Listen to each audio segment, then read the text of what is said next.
Herkese merhabalar arkadaşlar. Enfes Yemek Tariflerine hoş geldiniz.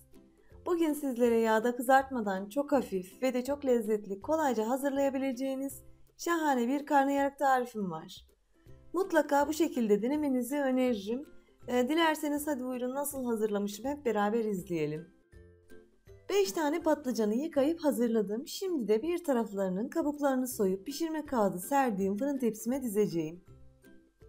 İlk önce şöyle bıçakla patlıcanın yapraklarını kesip elimle temizliyorum. Sap kısmını ise sadece küçültüyorum. Sizler isterseniz bu kısmını tamamen de kesebilirsiniz ama bana soracak olursanız patlıcanın sap kısmında ayrı bir lezzet oluyor. Onun için de ben genelde yemeklerimde patlıcanın sap kısmını tamamen kesmiyorum.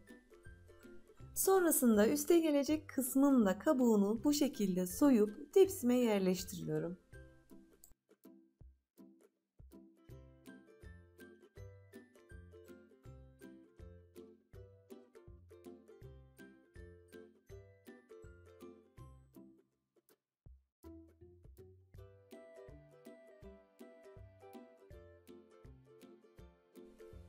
Küçük bir kaseye 1 yemek kaşığı kadar zeytinyağı koydum.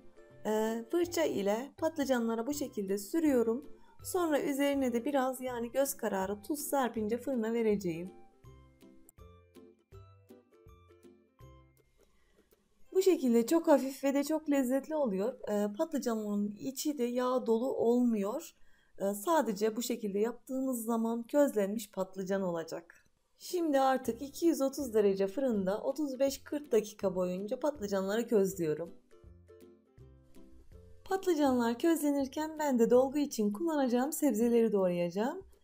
Bir tane soğan, 2 tane domates, 2 tane yeşil biber, 1 tane kırmızı kapya biber, çok küçük 5-6 diş sarımsak, şöyle bir tutam da maydanoz kullanacağım. Ve hepsini küçük olacak şekilde doğruyorum.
Bütün sebzelerimi gördüğünüz gibi bu şekilde hazırladım. Şimdi de artık kıymasını kavurma aşamasına geçiyorum.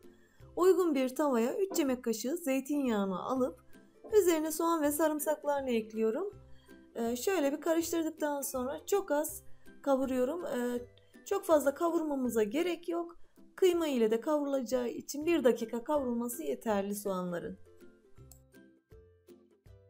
Soğan ve sarımsakları biraz kavurdum. Şimdi de üzerine 750 gram kıymayı ekliyorum.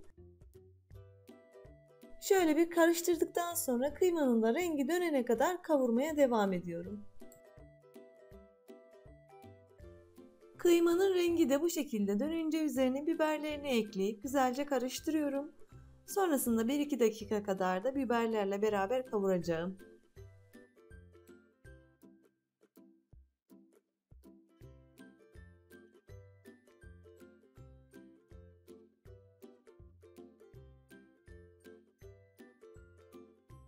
Artık son olarak domates, maydanoz, 1 çay kaşığı kekik, 1 çay kaşığı karabiber ve arzuya göre 1 tatlı kaşığı tuz ekleyip güzelce karıştırıyorum.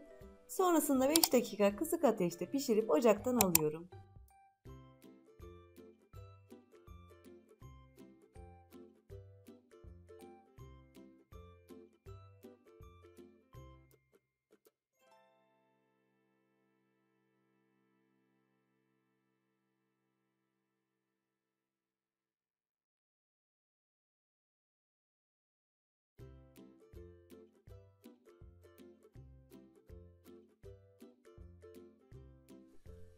Ben diğerlerini hazırlayana kadar patlıcanlar da közlendi. Şimdi de diğer tepsime alıp içlerini açacağım.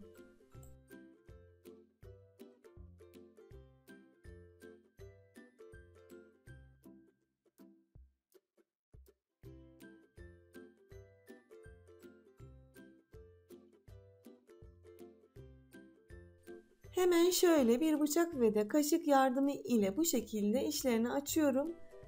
Gördüğünüz gibi patlıcanlarım da çok güzel pişmiş. İçleri lokum gibi kalmış. Bir kez daha sizlere bu şekilde yapmanızı tavsiye ederim.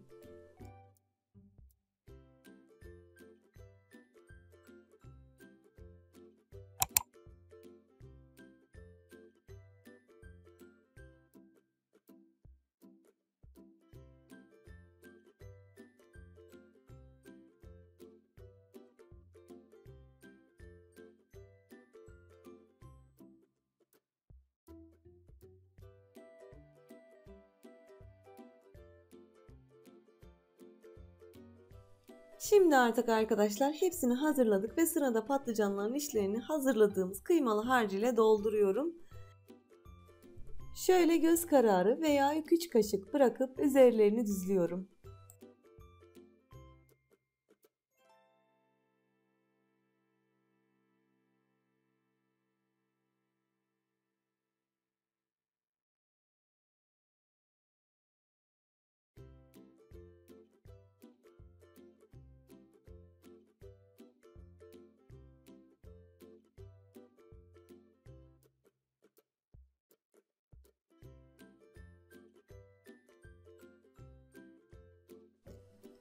Patlıcanların hepsinin içini doldurdum. Şimdi de sosunu hazırlayacağım. Sosu için 1 yemek kaşığı salçayı alıp üzerine 1 su bardağı su döküyorum.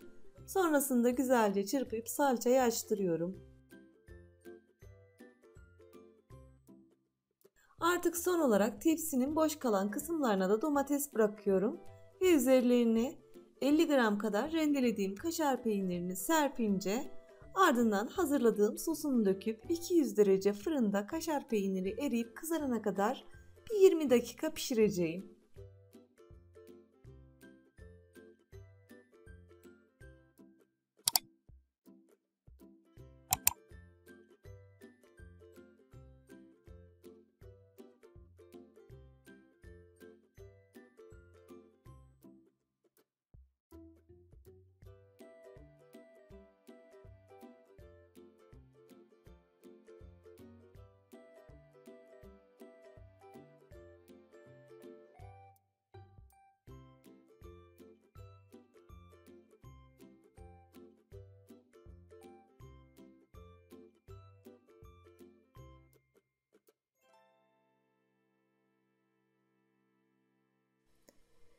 ...20 dakikadan sonra fırından karnıyarıkları alıp sıcak sıcak servis ediyorum.